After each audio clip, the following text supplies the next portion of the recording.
অবশেষে নতুন আবার একটা কুর্তি ডিজাইন নিয়ে তোমাদের সাথে চলে আসলাম। সম্পূর্ণ ভিডিওটা জুড়ে থেকো, স্কিপ করো না, সুন্দর ডিজাইনটা দেখতে পাবে।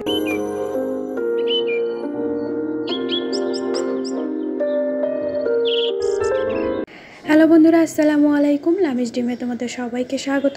দূর দূরান্ত থেকে যারা আমার ভিডিওটা দেখতেছো সবাইকে জানাই অসংখ্য ধন্যবাদ। আশা করি তোমরা সবাই ভালো আছো। আলহামদুলিল্লাহ, আমরাও ভালো আছি। নতুন দিনে নতুন একটি ভিডিও নিয়ে চলে আসলাম। আর এই কুর্তি ডিজাইনের ড্রয়িংটা তোমাদের কিছুদিন আগে শেয়ার করেছিলাম। আজকে যেহেতু কুর্তিটা সেলাই করা কমপ্লিট, তাই ভাবলাম তোমাদের সাথে ভিডিওটা শেয়ার করে দিই। আর ফার্স্টেই দেখো, আমি কিছু ফুল কিন্তু আগেই করে নিয়েছিলাম, কিন্তু সব ফুলগুলোর ভিডিও তো আর দেওয়া যায় না। ধাপে ধাপে কিছু কিছু ভিডিও দিব অবশ্যই ফুলের। আজকে একটা ফুলের ভিডিও দিয়ে তোমাদের সাথে সম্পূর্ণ ড্রেসটা দেখিয়ে দিব। আর এই দেখো, ফার্স্টে আমি ডাল শিলি দিয়ে নিয়েছি, তারপরে পাতাগুলো সেলাই করার জন্য ফিশিং বং বা মাছ কাটা সেলাই, যেটাকে বলি আমরা খেজুর কাটা সেলাই বলি, এই সেলাইটা দিয়ে আমি পাতাগুলো সম্পূর্ণ কমপ্লিট করে নিব। এই কুর্তিটা সেলাই করার পর এতটা সুন্দর লেগেছে কি বলবো। অবশ্যই তোমরা সম্পূর্ণ ভিডিওটা জুড়ে থাকো, তাহলেই দেখতে পাবে কুর্তিটার ফাইনাল লুকটা কীরকম হয়েছে। আসলে নতুন নতুন কিছু ডিজাইন তৈরি করার জন্য মাথায় অনেক খাটতে হয়। ভাবলাম যেহেতু এই ফুলের ডিজাইনগুলো অনেক সময় আমরা এভাবেই করি, তো এই ডিজাইনগুলো দিয়ে একটু ভিন্ন রকম একটা ডিজাইন তৈরি করি। জানি না কতটা কার কাছে ভালো লাগবে, কিন্তু আল্লাহ দিলে আমার কাছে তো বেশ ভালো লেগেছে ডিজাইনটা করার পর। সালোয়ারটাও করেছি এভাবেই, তাই সেটাও তোমাদের সাথে নেক্সট ভিডিওতে সম্পূর্ণটা ডিজাইন তোমাদের সাথে শেয়ার করে দিব।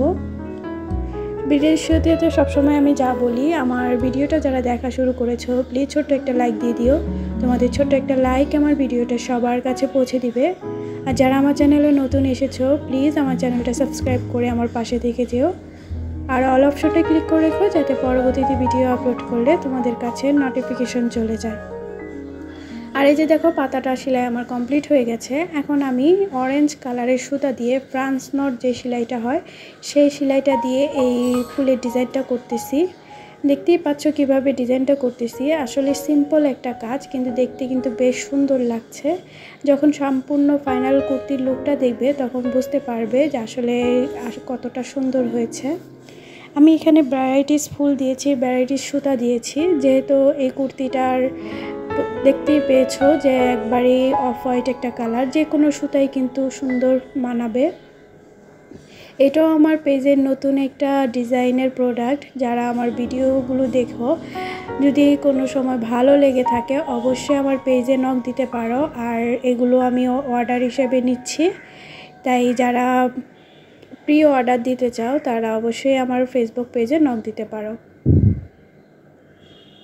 আর এই যে দেখো, আমার কিন্তু ফুলগুলো দেওয়া কমপ্লিট হয়ে গেছে।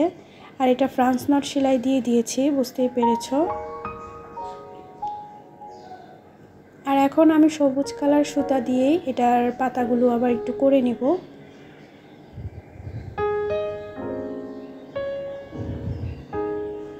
কুর্তির ডিজাইনটা কেমন হয়েছে অবশ্যই কমেন্ট করে জানাবা। আর নেক্সট ভিডিওতে তোমরা কি কি দেখতে চাও সেটাও কমেন্ট করে জানাতে পারো। সামনেই যেহেতু ঈদ আসতেছে, ঈদের মধ্যে অনেকেই বিজি থাকবে, আবার অনেকে কাজের একটা ব্যস্ত থাকবে। ভিডিওর কিন্তু ওইভাবে দেওয়া যাবে না, যেহেতু দেশে যাওয়া হবে। আর এই যে দেখো, আমার ফুলটা কমপ্লিট। এখন আমি যেই লাস্টের কাজগুলো বাকি আছে, এই যে দেখতে পাচ্ছ অ্যাশ কালারের সুতা দিয়ে, যেহেতু এটা সালোয়ার ওড়না অ্যাশ কালার, তাই আমি অ্যাশ কালারের সুতা দিয়ে কাঁথা স্টিচ দিয়ে এই ঘরগুলো সেলাই করে নিচ্ছি। এতে জামার লুকটাই পুরো চেঞ্জ হয়ে যায়। দেখতেই পাচ্ছ যেহেতু আমি ঘর ডিজাইন করেছি, এটা আমি সম্পূর্ণ কাঁথা স্টিচ দিয়েই করব। আর এতটা সুন্দর হয়েছে এটা করার পর, কি বলবো, জানি না ক্যামেরাতে কীরকম লাগছে, কিন্তু বাস্তবে কিন্তু বেশ কিউট হয়েছে। আর দেখতেও একটু অন্যরকম ইউনিক লেগেছে।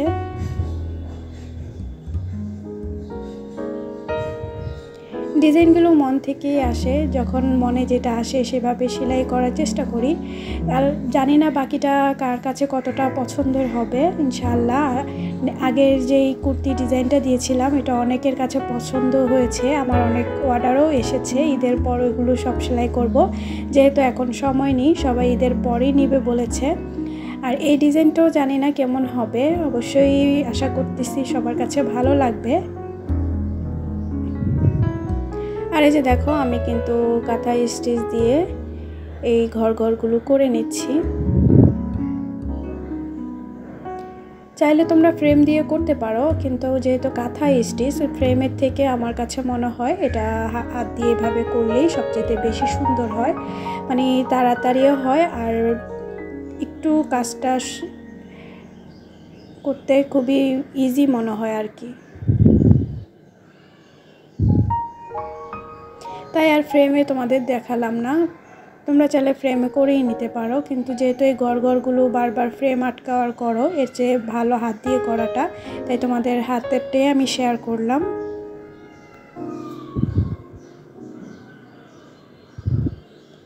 এই কাঁথা স্টিচ দিয়ে শুধু যে কাঁথা সেলাই করে সেরকম কিছুই না, দেখতেই পাচ্ছ।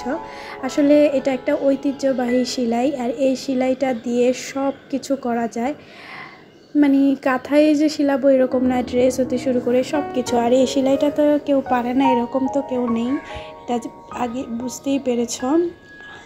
ছোটোবেলা অনেকে যখন কাঁথা সেলাই করতো তখন যে এই সেলাইটা করতাম, অনেক সময় দেখা যায় ফুট বড় বড় ছোট ছোট হতো, কিন্তু এখন তো করতে করতে অভ্যাস।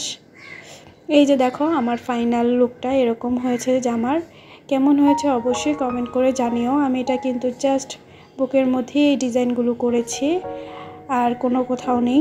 আজকে এ পর্যন্তই, দেখা হবে নেক্সট ভিডিওতে তোমাদের সাথে, কারণ এটার সালোয়ারটা কমপ্লিট হলে সম্পূর্ণ ড্রেসটা আবার তোমাদের সাথে শেয়ার করে দিব, তাই আমার পাশেই থেকো। আবারও বলছি, আমার ভিডিওটা ভালো লেগে থাকলে অবশ্যই আমার চ্যানেলটা সাবস্ক্রাইব করে আমার পাশে থেকে যেতে পারো। অল অপশনটা ক্লিক করে রেখো, যাতে পরবর্তীতে ভিডিও আপলোড করলে তোমাদের কাছে নোটিফিকেশন চলে যায়। আর এই দেখো নিখুঁত করে তোমাদের কাজগুলো দেখিয়ে দিচ্ছি একবারে ক্যামেরার সামনে থেকে, বুঝতেই পেরেছো। আর এটা যেহেতু এখনও আয়রন করিনি, এটা লকে পাঠাবো, ওয়াশ করব, তারপরে আয়রন করব, তখন কতটা কিউট হবে সেটা অবশ্যই আবার দেখিয়ে দিব তোমাদের। আর এই যে দেখো হাতার ডিজাইনটা তো আগেও দেখিয়েছি কিভাবে করেছিলাম এটা। আজকে এ পর্যন্ত, সবাই ভালো থেকো, সুস্থ থেকো। আসসালামু আলাইকুম, আল্লাহ হাফেজ।